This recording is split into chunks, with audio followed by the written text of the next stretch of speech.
అన్ని మతాలు సమానమే. పవన్ కళ్యాణ్ గారి భార్య అన్నలేజనవా, ఆవిడ ఏ మతం, ఏ దేశం, కానీ మన ధర్మాన్ని నమ్మింది. కట్టుకున్న భర్త కోసం ఆ ధర్మాన్ని నమ్మింది.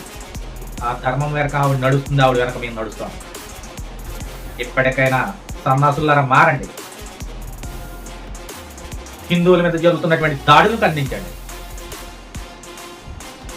ఎవరైతే ఉగ్రవాద స్వలాభాలకు లోనై ఈ రాష్ట్రంలో ఉన్నటువంటి హిందుత్వాన్ని కించిపరిచే విధంగా ఎవరు చేస్తున్నారు, ఈ రాష్ట్రంలో ఎక్కడ దహనకాండ జరిగింది, ఎక్కడ హిందువులపై దాడి జరిగింది అన్నది గత ప్రభుత్వాన్ని ఒకసారి మీరు నిలదీయండి. రాష్ట్రంలో ఈ రోజుకి స్టీల్ నిలబడతా సనాతన ధర్మం వైపు ఒక యోగి, ఒక మహాత్ముడు, ఒక ప్రభంజనం పవన్ కళ్యాణ్ మాత్రమే.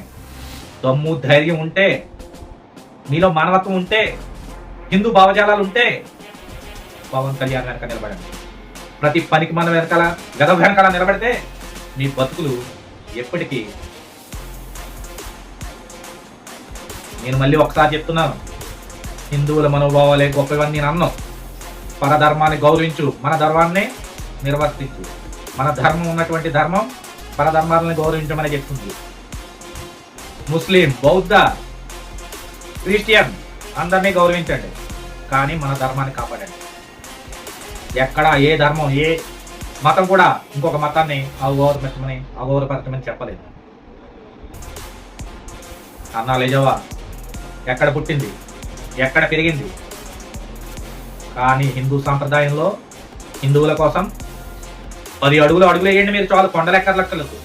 కానీ కొండలు దాటి 7 కొండలు ఎక్కిందారు. అలాంటి వ్యక్తి కోసం నిలబడారు. ఒరే సన్నాసులు, మళ్ళీ చెప్తున్నా, హిందుత్వం అంటే చిన్నది కాదు. మన